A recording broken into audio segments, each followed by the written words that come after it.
क्या आपका पति भी अब आपको स्वीकार नहीं कर रहा है, इस रिश्ते को स्वीकार नहीं कर रहा?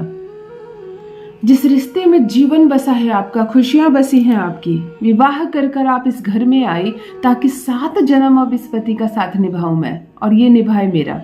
देखो 7 जन्म क्या होता है, मृत्यु के बाद का सच किसी को नहीं मालूम। सबने किसी से कुछ ना कुछ सुना, परंतु इतना तो मालूम है कि जब तक जीवित रहूंगी इसी ससुराल में, इसी घर में रहूंगी, यही पति मेरा जीवन साथी होगा।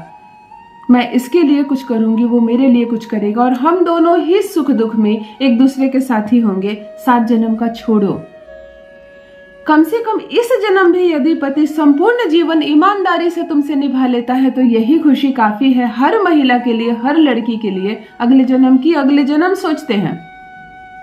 क्यों बेईमानी पर उतर गया आपका पति? क्यों नजरें बदल ली उसने? जब देखने गया था तो एक झलक में आपको पसंद किया था। विवाह की बात पूछी गई थी तो सबसे पहले आगे आकर मुस्कुराकर उसने हाँ कही थी। किसी का जोर, किसी की जबरदस्ती नहीं थी। एक तस्वीर देखकर पागल हो गया था आप पर वो। फिर क्या ऐसी बात हो गई कि अब वो आपको देखना नहीं चाहता, अब वो आपसे बात नहीं करना चाहता, अब इस रिश्ते में वो एक भी दिन नहीं रहना चाहता। तुम जाओ यहाँ से, तुम्हारे साथ नहीं रहना, तलाक चाहिए मुझे, इस संबंध को मैं आगे नहीं ले जा सकता। तुम्हारे पिता ने ठगा है मुझे, तुम्हारे भाई ने बेवकूफ बनाया, मुझे कोई और लड़की दिखाई गई, तुमसे विवाह कर दिया, तुम मेरे लायक नहीं हो, तस्वीर में तुम कुछ और लगी, अभी कुछ और हो, तुम्हारे अंदर ये नहीं है, तुम्हारे अंदर वो नहीं। यदि वो अपनी बेवकूफी से इस रिश्ते को हर दिन कमजोर कर रहा है तब तुम्हें अपनी समझदारी दिखानी होगी। यदि ये रिश्ता टूटने की कगार पर आ गया है और कुछ बहनें तो लिख रही है कि तलाक के पेपर तक बनवा लिया है उसने, कहाँ कहाँ कचहरी के चक्कर काटता है, कुछ भनक लग रही है कि तुम्हें अब हमेशा के लिए यहाँ से भेजने की तैयारी हो रही है, तब आज का प्रयोग आपके लिए।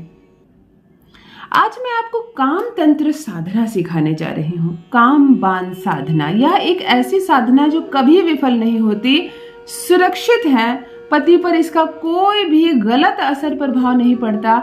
कोई भी अन्य घर में रहता हो, किसी पर कोई फर्क नहीं पड़ेगा, केवल ये रिश्ता सुधर जाएगा, केवल ये रिश्ता सुधर जाएगा। तुम जैसा चाहती हो वैसी बोली बोलना प्रारंभ कर देगा तुम्हारा पति, जो तुम्हें पहचानना नहीं चाहता, जो तुम्हारे साथ बात नहीं करना चाहता, जो इस रिश्ते को आगे नहीं लेकर जाना चाहता, जो इस रिश्ते को बोझ समझ रहा है।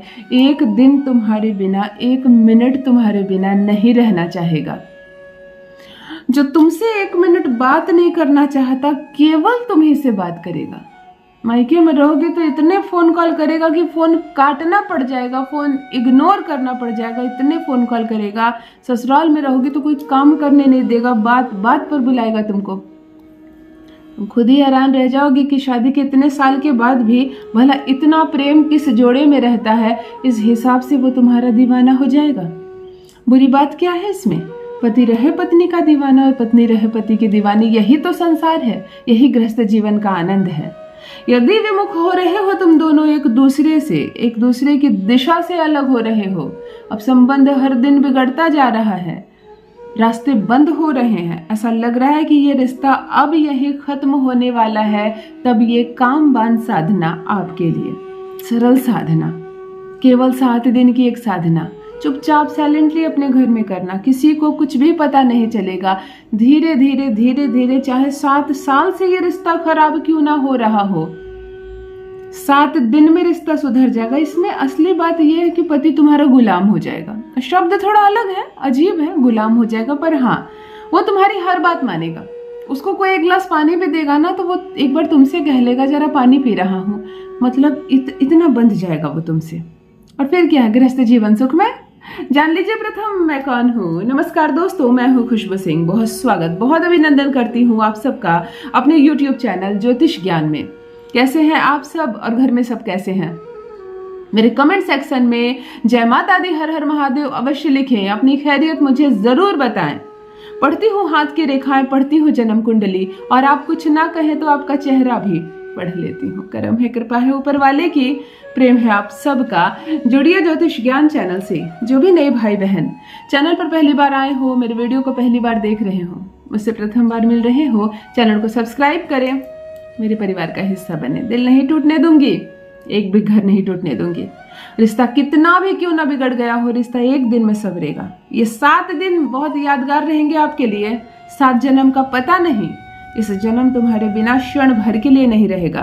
तुम्हारा पति करेगा वो गुलामी तुम्हारी, रहेगा पूर्ण रूप से तुम्हारे वश में।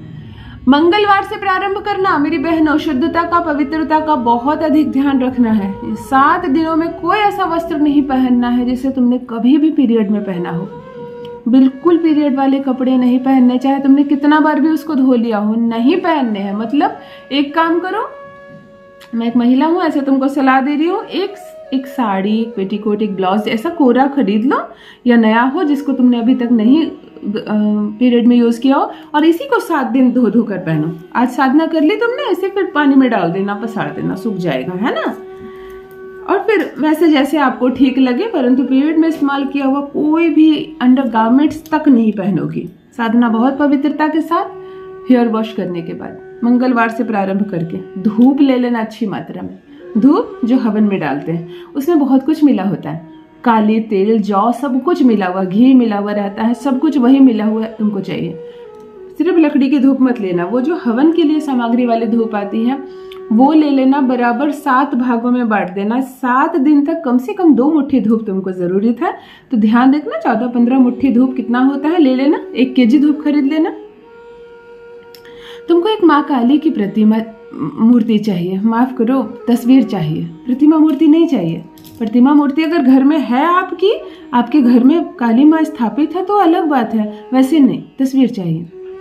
तस्वीर और एक लाल रंग का छोटा सा कपड़ा, एक पीढ़ा मतलब लकड़ी का एक चौकी। मंगलवार से प्रारंभ करके 7 दिनों तक ये प्रयोग करना है। आपको प्रातः स्नान आदि से निर्वृत्त होकर लाल पीला कपड़ा पहनना है। काला वस्त्र मत पहनना, कोई और रंग चलेगा परंतु लाल पीला हो तो सुंदर। सिंदूर लेना, मांग से भरकर जितना श्रृंगार कर सकती हो करना। पूर्व दिशा की ओर चेहरा करके उस लकड़ी के पाट को बिछाना, उस पर लाल कपड़ा बिछाना, उस पर माँ की फोटो रख देना, फूल वगैरह चढ़ा देना, माँ को सिंदूर अर्पण करना, वही सिंदूर अपनी मांग में भरना। अच्छी खासी मात्रा में वहां धूप जला देना। पति की एक तस्वीर ले लेना। धूप जल रहा हो, धुएं से तुम्हें पति की तस्वीर देखिए, पति की तस्वीर को धूप जो जल रहा है उसके पीछे खड़ा करना, ताकि धूप के धुएं से पति की तस्वीर देखे। माँ को नमन करना, प्रणाम करना और कहना कि मेरी यह साधना संपूर्ण करने की आप आशीर्वाद दे मुझको, मैं जो कर रही हूँ वो साधना संपूर्ण हो। पति की तस्वीर पर नजर डालना, स्मरण करना पति को, 3 बार उसका नाम लेना, और जो मंत्र मैं बोल रही हूँ उसको 1008 बार जप करना। 1008 बार, 1008 टाइम। आपको मंत्र कहना है, ओम नमो देवलोक देवख्या देवी, जहां बसे प्रियतम मेरा नाम, पति का नाम, जहां बसे प्रियतम मेरा पति का नाम, संग में। इतना कहना। इस मंत्र को 1008 बार जप करना। तस्वीर भी वहां से नहीं उठेगी, माँ की फोटो भी वहां से नहीं उठेगी। धूप जो जलकर खत्म हो जाएगा वो फूल पौधे में जाएगा, अगले दिन फिर जलेगा। वहीं बैठकर जप करना, उठ जाना, अगले दिन वहीं बैठकर जप करना। पति की तस्वीर देखकर, धुएं से पति की तस्वीर को देखकर इस मंत्र का जप करोगी। सिर्फ 7 दिन ये जप करो। 7 दिन के बाद फोटो उठाकर अपने जहां लगाते हो लगा देना। ये सब चीजें समेट देना, साइलेंटली, किसी को पता नहीं चलेगा। पूजा रूम में बैठकर ये प्रयोग करना। पति की तस्वीर हटा देना, छुपा देना, फिर अगले दिन रखना, वरना अपनी फोटो देख लेगा तो जान जाएगा। मायके में भी कर सकती हो। ये काम बांध साधना है, करके देखो क्या परिणाम निकलता है। 1 दिन में तुम्हारी बोली बोलेगा। अपना अनुभव मेरे साथ भी अवश्य साझा करें। रखिए अपना ख्याल, रखिए अपनों का ख्याल। बहुत बहुत धन्यवाद।